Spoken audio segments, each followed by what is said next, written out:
This week, the WWE's international tour reaches its final leg of that tour. This week, they were in London, England for both WWE Raw and SmackDown. We'll get into the happenings of both here. And then, of course, this Saturday, we have the Night of Champions, if you want to call it Night of Champions. But we do have 3 championship matches this year, so I guess that's a bit refreshing. All that and much more here on this episode. Welcome back to Wrestling Brother Talks Smack. I am your host, Jarvis Sam. If this is your first time joining, please hit that like and subscribe button. And don't forget to hit the notification bell so you can get up to date each and every time I drop content on this channel. Also, let's keep the conversation going this week and every other week on my social platforms. Wrestling Brother on TikTok. I am Wrestling Brother on Instagram. And if you did not find this on my own YouTube channel, it's Wrestling Brother on YouTube.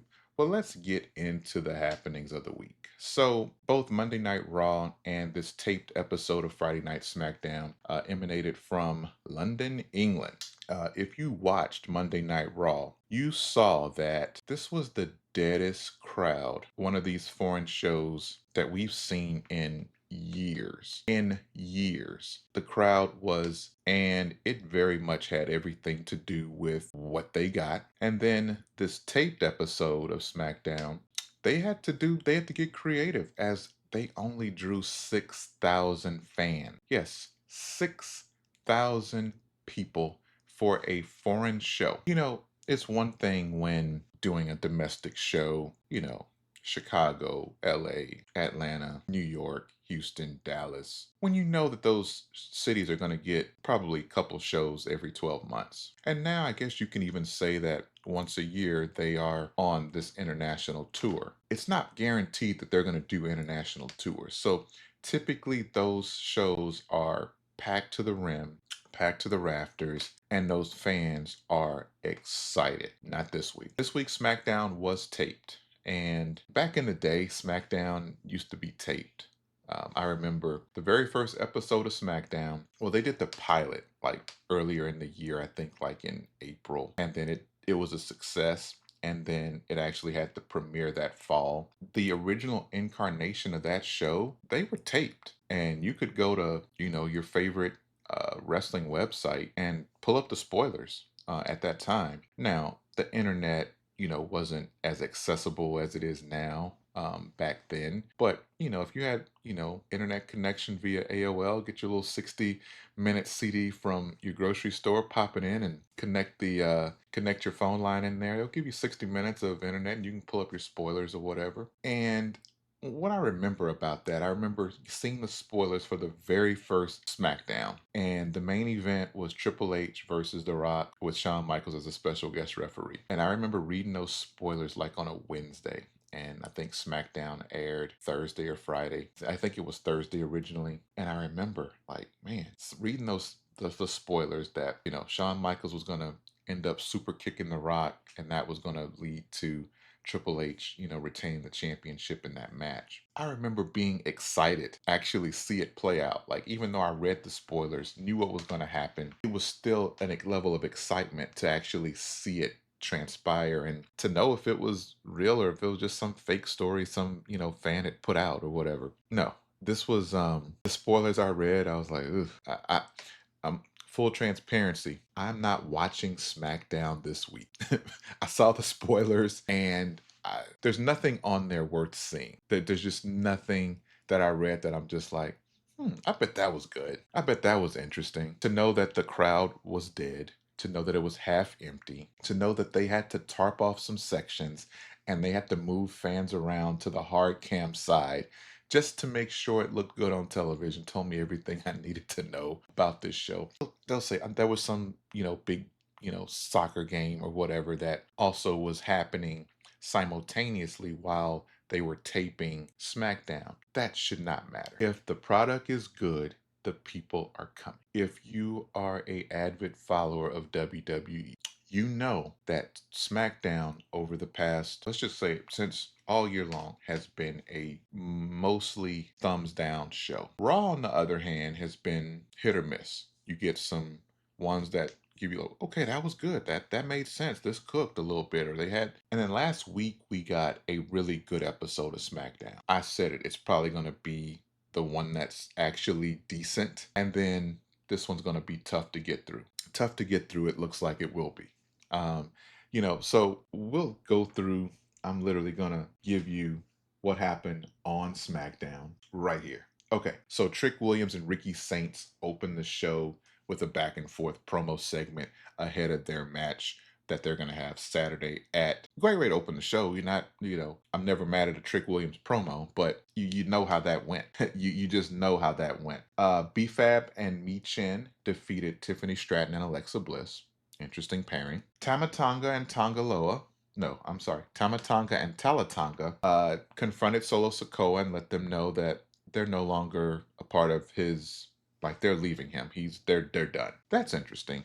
But what's interesting about it is where is this going to leave Solo Sikoa? Because it's clear that the door is, I want to say wide open, but there's at least a door that's opening up for Solo to return to the bloodline. So that could be, something. We had Jade Cargill defeat Chelsea Green. Jade then took out Tiffany Stratton after the match. Damian Priest and R-Truth had a backstage segment.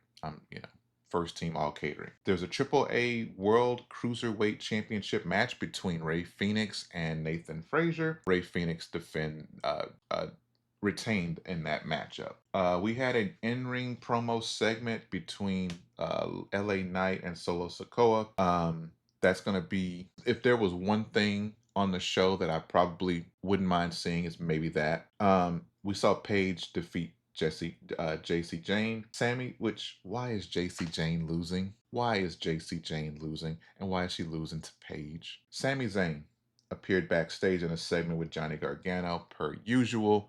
So that means that it was your usual Sami Zayn talking about, the fans and, he thought his ride or dies, but they're going to be there in Saudi Arabia, that type of thing. With Johnny Gargano still planking with Candice LeRae nearby. Matt Cardona and Danhausen defeat Los Garzas. Julia defeated Kiana James. Blake Monroe attacked Julia post-match and hit her with the neutralizer. So that's how we bring in Blake Monroe. Blake Monroe needs to be at the top of the card. Blake Monroe is a star, and this is how you bring her in. You've given her all these vignettes, all these weeks. She's coming soon. She's coming soon. Then she was there, kinda, and then back to coming soon. And then you debut her in a taped episode of SmackDown in London before Night of Champions in a segment with Julia. I think Kiana James has a lot of potential. Julia's good in the ring. This is not where I would have. And then Cody Rhodes and Gunther and Sami Zayn have an in-ring promo segment arguing about who's going to be victorious at Night of Champions. Jey Uso appeared, said he'll win King of the Ring, and then he's going to compete for the undisputed WWE Championship at SummerSlam. A brawl ensues. Eventually, Obafemi comes out and confronts Cody Rhodes to end the show. And then there was a dark match between Seth Rollins with Obafemi against the Vision, where Seth Rollins and Obafemi, of course, win.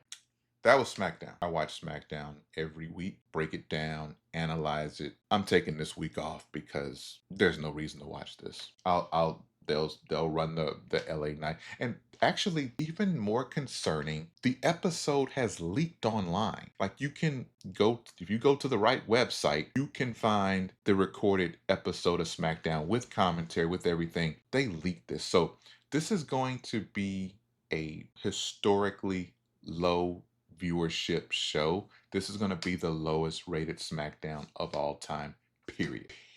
You can make all the excuses in the world as to why, but ain't no NBA finals. Yes, the World Cup is going on, but if the product is good, the people are coming. At the end of the day, the people are coming. Let's talk about Monday Night Raw, though. I did watch Monday Night Raw, and Monday Night Raw, it wasn't good. This was your go home.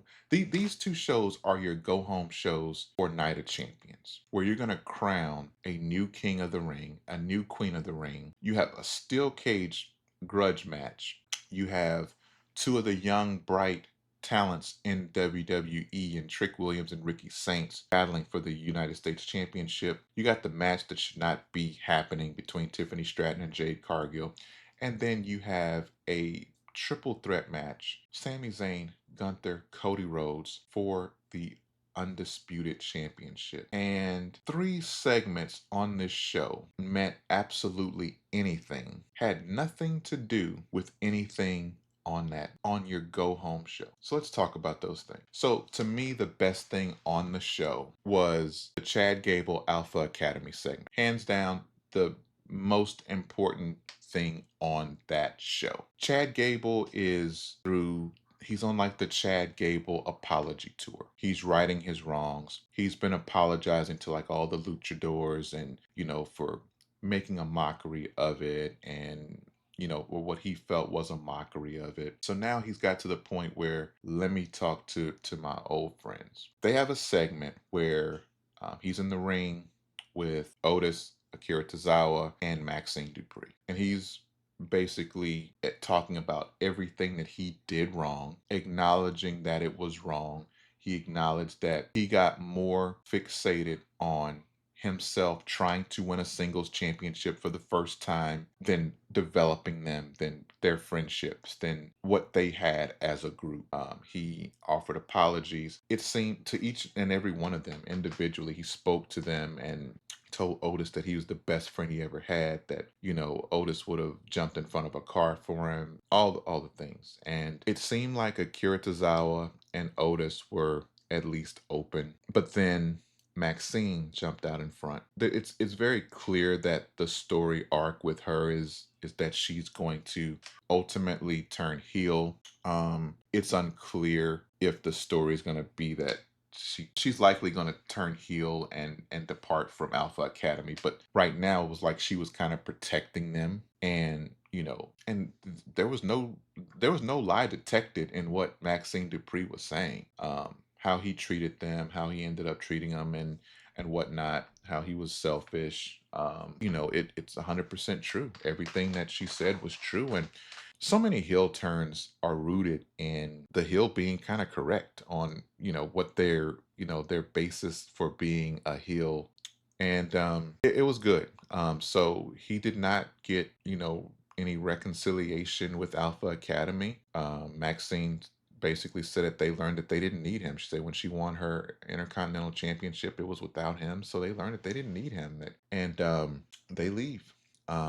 It's interesting that Roman Reigns has been back 2 years almost, and we still haven't gotten an apology from him to any of the Bloodline members. And probably what Maxine did is one of the reasons he probably hasn't done that, because somebody might come and say something like that to him. I'm a huge believer, though, that actions can speak louder than words.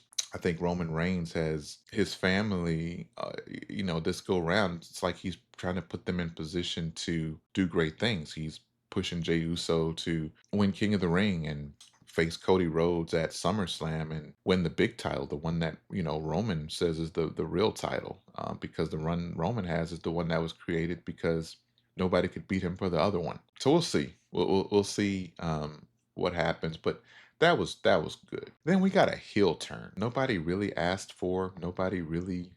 Lyra Valkyria, after losing, so Lyra, she's in the tag team with Bailey. They had a tag team championship match, and they lost to Paige and Brie Bella. After that match, Bailey's like, it's cool. Like, and if anybody should have turned heel, it should have been Bailey. It felt like that was the story that they were initially setting up with Bailey's split personality that we haven't seen in months. And I just after the match, Bailey's like it's okay, and Lyra took her out. You could see it brewing from a mile away that okay, Lyra's going to turn. Like you could tell just by the stalling and the camera angles and the way that they were, the hug. Like you could just tell that it was setting up. On one end, at the very least, at least they're doing something with Lyra. You got to change her music right away because her music is super babyface. You can't have that entrance. So I don't know. I really don't know where this goes. Clearly, you've got to do a match between the two of them. But then, does she go back to the mid card? Do you elevate her? It's what do you do here? And it was again one of those things where you're just like, okay, at least they're doing something, but where's the why? And then we had the Street Profits taking on the Vision in the main event of the night. They come victorious. They become victorious, and they are now the WWE Tag Team Champions. And again, there was hints of them possibly breaking up, and a couple times there have been stop and start with that, right? A few weeks ago, Montez Ford had one of the best matches I've seen on Raw in a while between him and Seth Rollins, showing that he is every bit as good as any top star that we have. Put the tag team championship back on him. Now, if this does lead to the eventual breakup, I'm cool. Because I also feel this way. I feel that the Street Profits are like one good tag team championship run away from being in that conversation as one of the greatest tag teams ever. They haven't had that just Uso New Day like run. This is where you can make that happen. It doesn't have to go, a year. But if they can hold on to the championship till say Mania, almost Mania, and then they break up and then you run that match at Mania, it did what it needed to do. And I think it also helps cement them because there's talk that they're rebuilding the tag team division. I haven't seen much movement on that. But if you are rebuilding the tag team division, you do need good tag teams and established tag teams to carry it out, like the Street Profits. So in that sense, it makes sense. Again, you'd never know with these people, man. You just never know. Speaking of these people, Triple H. Triple H was on the Stephen A. Smith show, basically to promote Night of Champions. And of course, he made some comments that you're just kind of like, okay, man. A couple of them I'm gonna address. Triple H was talking a lot about how they're pushing the new talent. They're pushing, you got Obafemi and you got Javon Williams, as he so eloquently put. I know he met Javon Evans. He mentions Trick Williams and says, hey, these are the people that are going to be the stars that are headlining WrestleMania in a couple years. And he's like, trust me. You know how when somebody says, trust me, you no, don't trust them. It's still going to be Roman Reigns and CM Punk if they're still healthy enough to do it in a couple of years. But it may be against some of those guys, but that's what's going to happen. Well, Stephen A. Talked about those guys are good athletes, and I respect what they do. He's like, but I used to watch in the '80s with Ric Flair and Hulk Hogan, and he was like the larger than life personalities, and he says, I'm looking for that trash talker. Who is that guy? Because that's the person that I'm looking for. Of course, Triple H immediately says, oh, well, I go to Trick Williams. And then he starts talking about how, but the business has changed, and I look at it like music. He's like, music has evolved, and what we like then and what's now doesn't mean it's not good, and blah blah blah. So this generation looks for something a little different. That's bullshit. There has never been a era of professional wrestling. The boom period of professional wrestling was not centered around somebody that was larger than life that could talk on the mic. There's never been. Look at the people Stephen A. mentioned. Hulk Hogan. Okay, let's fast forward. Austin, Rock. Let's fast forward. Anytime the product is good, there's got to be somebody that is on that mic that is putting butts in seats. At some point in there, he also mentioned that Obafemi was good on the mic. I'm not going to say Obafemi's not good on the mic, but Obafemi is never going to make his money on the mic. He's always going to make his money by being a beast, by being Black Lesnar. That's how he's going to make his money. But whatever, Triple H has to say whatever he says. So then he makes a comment that, we're having fun out here. And he was like, some people take it a little too seriously. And I'm sure he's throwing a dig at, content creators and the fans. But here's the thing. You can say you're having fun all you want. If your consumer is not enjoying what you're producing, not enjoying your product, they will choose not to consume your product. And that's almost where we're at. Tell the 6,000 people that decided not to show up at the O2 Arena for SmackDown that you're having fun, because it doesn't. They chose to go to the Monday Night Raw because they figured Monday Night Raw would be a little more fun than Friday Night SmackDown, and they were absolutely right about that. Triple H is, think about this. If let's use Chick-fil-A as an example. Let's say you Chick-fil-A decides to change their chicken sandwich recipe, and everybody says this sandwich sucks. Or maybe they just make a small modification.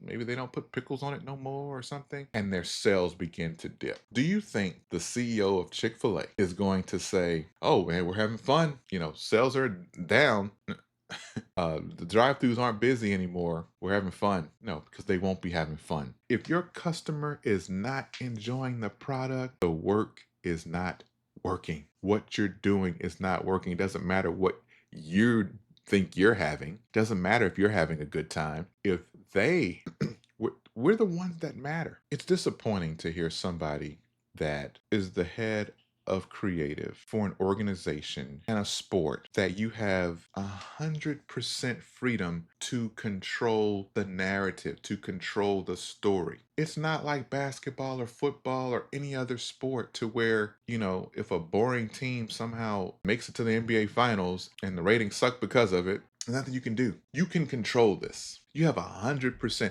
And even when something's not working, you can pivot.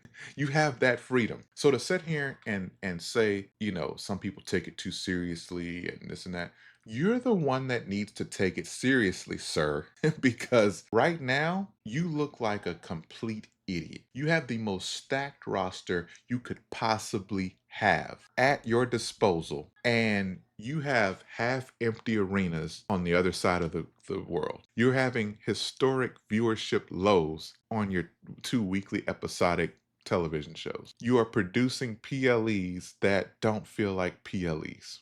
Nobody's taking a risk. The last time WWE took a risk was John Cena's heel turn over a year ago. The last time they took a risk. We're waiting on that risk, guys. Triple H, this shit is not real. You can do something different. Stop playing it safe. Stop playing it safe. When I'm looking at the card for Sunday or Saturday, Liv Morgan is in the Queen of the Ring finals. She is the women's world champion. She's going around saying she's the greatest women's world champion of all time. She's had exactly one title defense, and that was on an untelevised event that happened like last weekend. And you're putting her in the finals. And Io Sky, if she wins, becomes the Queen of the Ring, but not the women's world champion. So now you got to go and beat her again if you want that championship, or you got to go face Rhea. And if Liv wins, now we're going to have is it going to be title for title, or you just going to, again, I don't see them unifying it, even though they should. That would be the only thing that would make this acceptable, is if they are doing that as a way to unify the two women's championships, because we don't need to. Stephanie Vaquer did not defend that title very much. Jade Cargill did not defend the women's championship from SmackDown, 2 or 3 times, 200 and some days. So when you have people champions that, and Tiffany Stratton didn't defend it. When you talk about these titles and these champions don't have any competitors to go against, because everybody's in a freaking tag team now, and that division is you put all these women in these tag teams for Brie Bella and Paige to hold the tag team championships. So the only way this makes sense is if Liv Morgan wins, goes on to face Rhea Ripley, they merge the titles. It's just one title now. Now maybe we can have a women's division that we can be proud of. But what I think is going to happen, Judgment Day is going to turn on her and cost her the match. And we're going to have Queen Io, and then Io's going to challenge Rhea. Hopefully Rhea's better. That's this week's episode, guys. If you made it this far, don't forget to hit that like and subscribe button. Smash the notification bell so that you get updated each and every time I drop new content. This has been Wrestling Brotha Talks Smack, where we don't pop for the moments. We analyze the moments. I will see you next week.